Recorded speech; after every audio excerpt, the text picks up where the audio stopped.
ইরানের কড়া হুঁশিয়ারি, যদি আমেরিকা বা ইসরায়েল যদি তাদের জমিনে পা রাখে তাহলে ছেড়ে কথা বলবে না, তাদের জন্য কফিন রেডি রাখতে বলা হয়েছে। হ্যাঁ, এই মুহূর্তে হরমুজ প্রণালী বিশ্বের সবচেয়ে বিপজ্জনক জায়গায় পরিণত হয়েছে। ইরান কড়া হুঁশিয়ারি দিয়েছে একটাই কারণে, ওদিকে আমেরিকা এতদিন চুপচাপ ছিল, আবার হুঁশিয়ারি দিয়েছে, বিশাল হুঁশিয়ারি দিয়েছে এবং প্রচুর সেনাবাহিনী মোতায়েন করছে, আধা সেনাবাহিনী। এনি মোমেন্টে ইসরায়েল এবং আমেরিকা যৌথভাবে ইরানকে আবার আক্রমণ করতে পারে, তাই পাল্টা উত্তর দিল ইরানও। মধ্যপ্রাচ্যে উত্তেজনা তুঙ্গে। ইরান স্পষ্ট জানিয়ে দিয়েছে তাদের সার্বভৌমত্বে হস্তক্ষেপ সহ্য করা হবে না। অন্যদিকে যুক্তরাষ্ট্র ও ইসরায়েল প্রস্তুতি নিচ্ছে কড়া জবাবের। সবচেয়ে বড় চিন্তার বিষয় হরমুজ প্রণালী, যেখান দিয়ে বিশ্বের প্রায় 20% তেল পরিবহন হয়।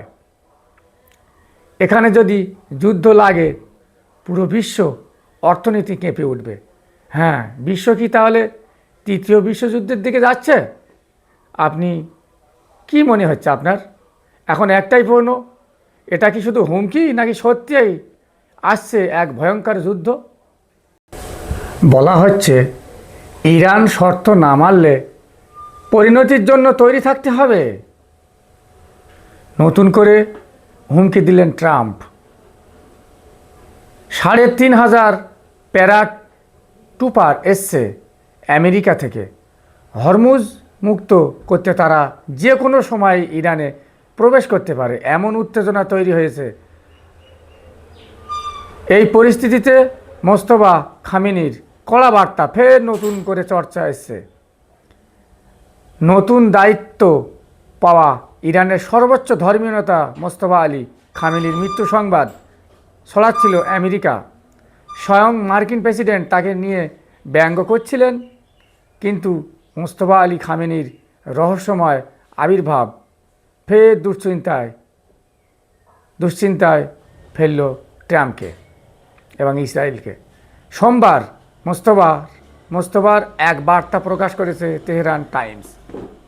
তো আমেরিকার উদ্দেশ্যে এক বিধ্বংসী শিরোনাম দেওয়া হয়েছে, লেখা হয়েছে, নরকে স্বাগতম, ওয়েলকাম টু হেল। সেই সঙ্গে বলা হয়েছে যদি ইরানের জমিনে পা রাখতে হয় তাহলে কফিনেই দেশে ফিরে যেতে হবে। এইরকম ভয়ঙ্কর, সেজন্য কফিন তৈরি রাখবেন। কেমন? এই বলে হুঁশিয়ারি দিয়েছে পাল্টা ইরানও। সর্বোচ্চ ধর্মীয় নেতার কয়েকদিন অবস্থান জানানো হচ্ছিল না, আর তাকে মিডিয়ার সামনে দেখা যাচ্ছিল না বেশ কয়েকদিন। রবিবার প্রেসিডেন্ট ট্রাম্প জোর গলায় বলেছেন নিহত হয়েছেন সর্বোচ্চ নেতা। ট্রাম্প বলেন এই দেশের প্রথম সারির সব নেতারা শেষ, দ্বিতীয় সারির নেতারাও শেষ হয়েছেন। এবার ইরানে রেজিম চেঞ্জ বা শাসন পরিবর্তন হতে চলেছে। ট্রাম্পের এই মন্তব্যের পরদিন মোস্তফার বার্তা প্রকাশ করল ইরান। মোস্তফা ইরাকের মানুষদের প্রতি কৃতজ্ঞতা জানিয়েছেন এই লড়াইয়ে ইরানকে সমর্থন ও মদত করার জন্য। অবশ্য ইরান এদিন স্বীকার করেছে চিকিৎসাধীন থাকা IRGCর প্রধান রিয়ার এডমিরাল আলীরেজা তাংসারি ইন্তেকাল করেছেন। আমেরিকার আক্রমণে তিনি আহত হয়েছিলেন কয়েকদিন আগে। 2 দিন থেকে মিডিয়ায় জোর প্রচার হচ্ছে আমেরিকার বিশেষ বাহিনীর সদস্যরা মধ্যপ্রাচ্যে এসে উপস্থিত হয়েছে। হাজার হাজার মেরিন ও প্যারাট্রুপার নেমে পড়েছে ইরানে প্রবেশ করার জন্য। অবরুদ্ধ হরমুজ প্রণালীর দখল নেওয়াই আসল লক্ষ্য তাদের। সেই সঙ্গে ইরানের পারমাণবিক প্রকল্পের জন্য মূল্যবান সমৃদ্ধ ইউরেনিয়ামের মজুদ দখল নেওয়ার পরিকল্পনা করছে আমেরিকা। সেই উদ্দেশ্যে ইসরায়েল আমেরিকা সোমবার যৌথ হানা দিয়েছে ইরানে।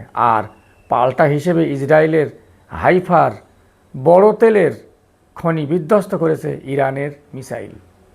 ভাবা যায় মিডিয়ার রিপোর্ট অনুযায়ী যুদ্ধে দ্বিতীয় মাসের শুরুতে আরও বড় ধরনের হামলা ও পাল্টা হামলার সম্ভাবনা তৈরি হয়েছে। ইরানের মিসাইল এখন আর আটকাতে পারছে না ইসরায়েল। খুব ভয়ঙ্কর, খুব শক্তিশালী মিসাইল তৈরি হয়েছে এখন। সে এমনভাবে তৈরি হয়েছে যে ইসরায়েলের আর ক্ষমতা নেই আটকানোর। তবুও ইরান সে দেশে কোনো হাসপাতাল, স্কুল, কলেজ ও আবাসিক এলাকায় মিসাইল পাঠাচ্ছে না। ব্যাপক ক্ষয়ক্ষতির সম্ভাবনার কথা মাথায় রেখে মিডিয়া দেখাচ্ছে ইসরায়েলিরা আতঙ্কে এলাকা ছেড়ে নিরাপদ স্থানে চলে যাচ্ছেন দলে দলে। তার উপর মোস্তফা আলী খামেনির এই নরকে স্বাগতম সম্বোধন তাদের অন্তরে আরও ভয় ধরিয়ে দিয়েছে বলে মনে করছে স্থানীয় মিডিয়া। প্রশ্ন এখন একটাই, এটা কি শুধু হুমকি, নাকি সত্যি আসছে এক ভয়ঙ্কর যুদ্ধ? আপনি কি মনে করেন, যুদ্ধ হবে নাকি শেষ মুহূর্তে থামবে? কমেন্ট করে জানাবেন।